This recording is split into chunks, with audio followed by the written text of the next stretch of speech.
Assalamu alaikum wa rahmatullahi ta'ala wa barakatuhu. Masu saurare barkanmu da kasancewa a cikin wannan lokaci. Barkanmu da kasancewa a cikin cigaban littafinmu na Tazuru kashi na biyu. Idan ba ku manta ba a cikin kashi na ɗaya inda muka tsaya, inda Nabil yake cewa da Nabila jiya Faruku ya kira na zuwa kamfaninsu. Har kuwa na ga mutanen ki da sauri ta cewa mun general.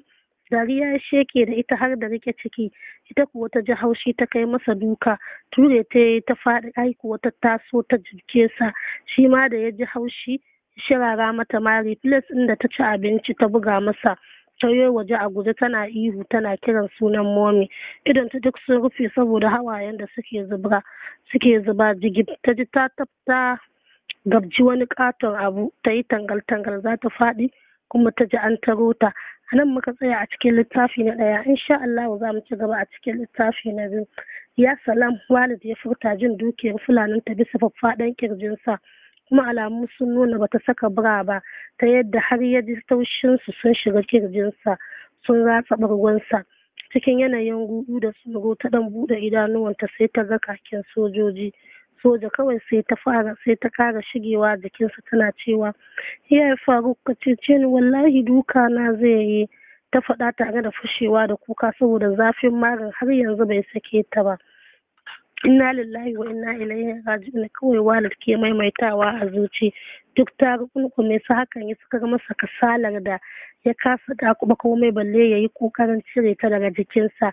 Nabil kuwa yana can ɗaki dafe da goshi yana fitar da jini, shi yasa ma bai biyo bayan ta ba.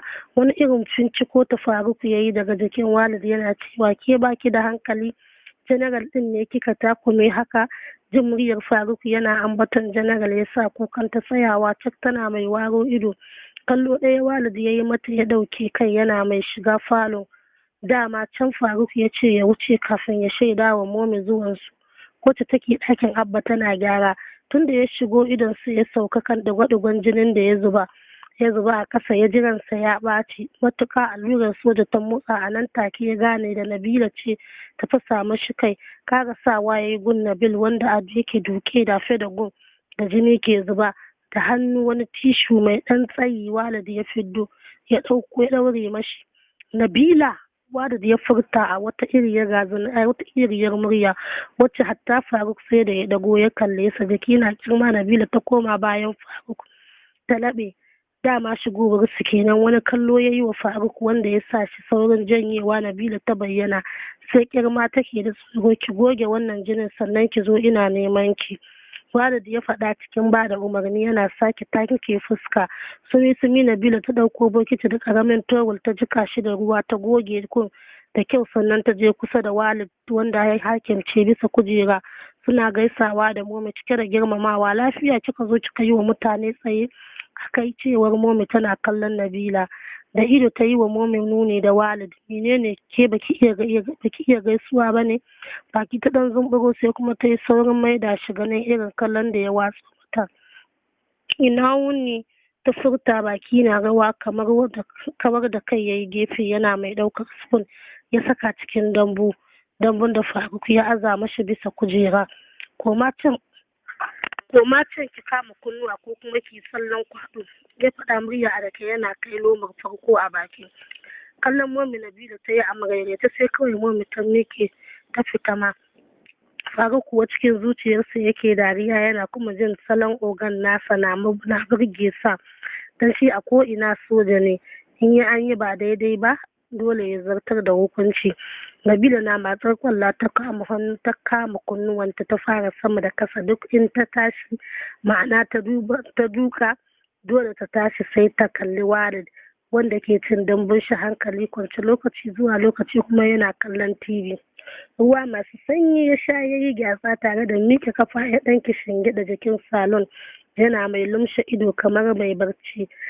Ganin haka ya sa Nabila tsayawa tana mai sauke ajiyar zuciya, ganin kamar zai margo ta ci gaba. Sai da ta kwashe sama da 30 minutes sannan ya ce stop. Ai da gudu ta ruga ɗakinta tana mai fashewa da kukan da yake jin sa har cikin tsokar zuciyarsa.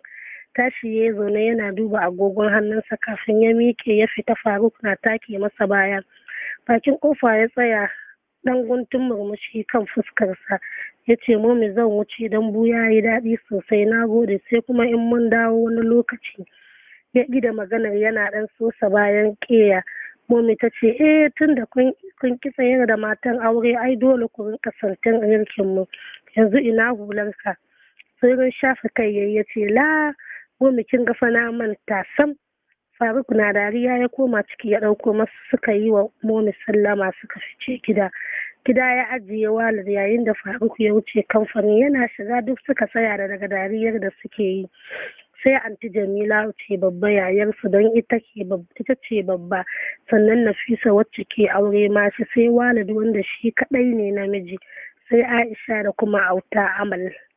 Ka ga mazan fama soja tuwon kaya soja miyar allura. Ashe daga banzan ganka, cewar anti Jamila tana tariya. A shugaba ya zauna kusa da ita yana cewa anti yaushe kika zo, shine ko ki kira ne? Ai ban jima ba, dama mami ta aika kira na ta ce akwai maganar da za mu yi. Dan cije lebe yayi yana kallon ta, sannan ya ce ma sumi suka miƙe, sannan ina kallon kannansa sumi suka miƙe.